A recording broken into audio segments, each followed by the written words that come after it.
10 WWE promos that got real fast. Be sure to subscribe and hit that notification bell for daily wrestling videos, and follow us on Facebook for exclusive lists. Number 10, Jeff Jarrett angers Stone Cold Steve Austin. When Jeff Jarrett returned to WWE in 1997, he was promised a feud with WWE's resident top star Stone Cold Steve Austin. To plant the seeds for this eventual feud, WWE had Jarrett cut a short promo directed towards Austin on Raw, where he declared, "Now here's a guy who's lowered himself to shaving his head and coming out here every week, not once or twice, but 10 or 15 times and saying the word ass." That's right, saying the word ass just to get a reaction, just to get noticed. Stone Cold, you will always be the ringmaster, and as far as your blasphemous merchandise, that offends me. Austin 3:16 offends me because what you're doing is ripping off the Bible to put money in your pockets. These comments enraged Austin, who had zero idea what Jarrett was gonna say. Austin would immediately confront Jarrett, and Austin was so annoyed that he ordered Vince Russo to never directly book him in a match against Jarrett ever in the promotion. Number 9, Paul Heyman buries Vince McMahon to his face.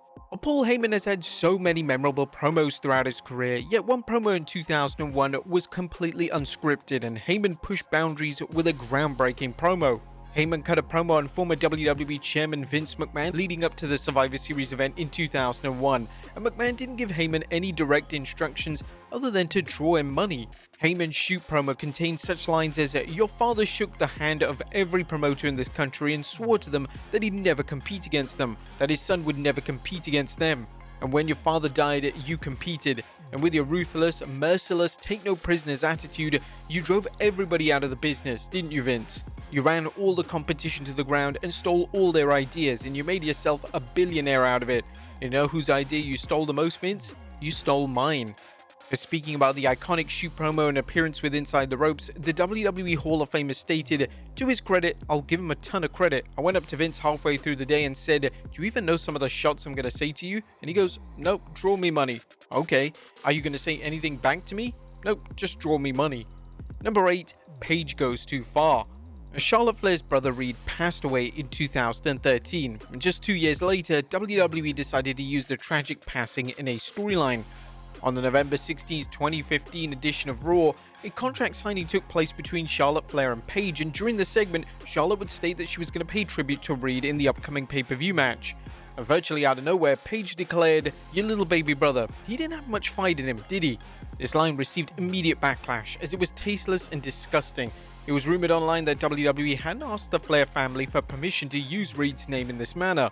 The insensitive comment led to no surge in interest in the storyline, it just turned people away from the storyline completely. WWE offended the Flair family in attempts to generate buzz in a story, and it backfired, rightly so. Number 7, Ric Flair changes everything. In 2004, Ric Flair cut a promo that was so wild that it forced Vince McMahon to become more hands-on with promos. Flair was cutting a promo on Randy Orton that was supposed to promote their upcoming pay-per-view match. However, Flair went completely off the rails and began to talk about his real-life experiences with virgins. Quite rightly, McMahon wasn't happy, and this was the turning point for McMahon, and this is where his micromanagement style was born. Speaking on ad-free shows, former head writer for WWE Brian Gewirtz discussed the infamous promo. There might have been an incident in Madison Square Garden once when Ric Flair went off script that Vince got a little heated about what he said and said, "Damn it, from then on, I need to know what every single talent is going to be saying going out there."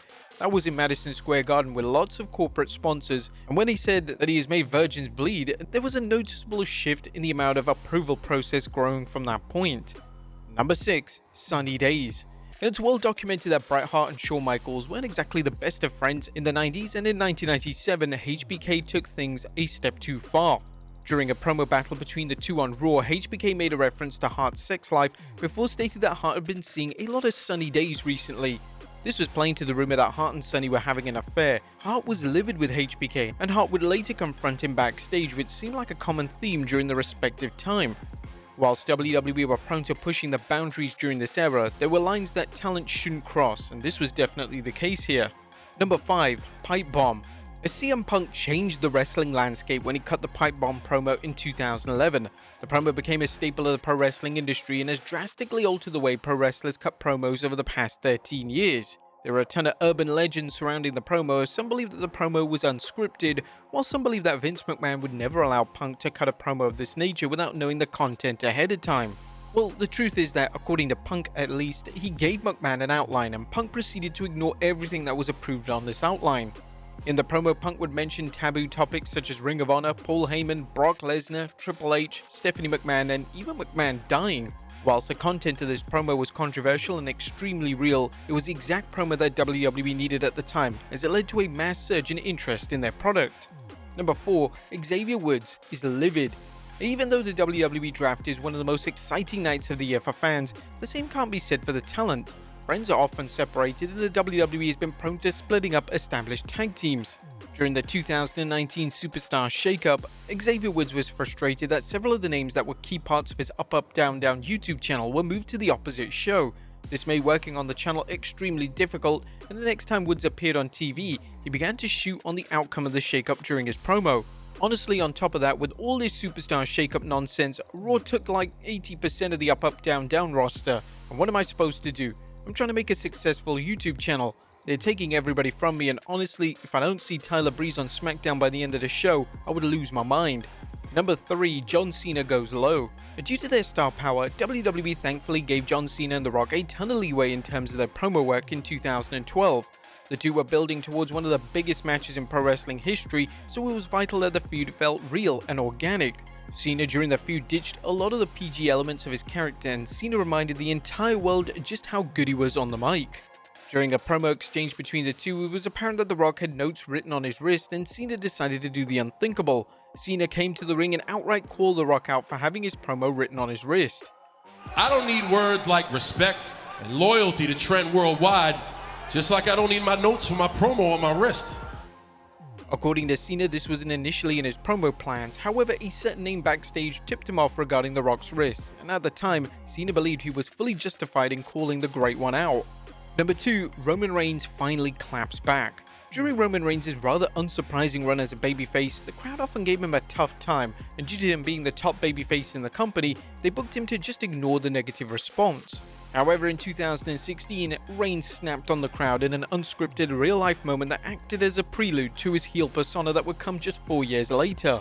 This took place during a promo segment between Reigns and Dean Ambrose, and when the fans began to chant that Reigns couldn't wrestle, it clearly hit a nerve, as Reigns clapped back by saying, "For all the dudes chanting that I can't wrestle, calm down, relax, take a sip of your beer, and shut your mouth." And number 1, tell everyone who chose you. The work between CM Punk and Drew McIntyre has been incredible on TV, as both men have consistently gone in for the kill and refused to hold anything back. On one particular Raw during the road to WrestleMania 40, McIntyre was talking about his time as the chosen one, and Punk responded in a clearly unscripted remark by saying, "Tell everyone who chose you, say his name if you have the balls." Both men were referencing Vince McMahon, and due to there being a blanket ban on mentioning McMahon on TV, Punk knew he had put McIntyre in a difficult position. McIntyre handled it well, as he just smirked and moved on. This was one of the first times that McMahon had been indirectly mentioned on TV since he was virtually blacklisted from the company, and instances of this nature are going to be less frequent as years go on. But there you have it, folks, 10 WWE promos that got real fast. Be sure to leave your comments down below, and I'll see you next time with some more wrestling content.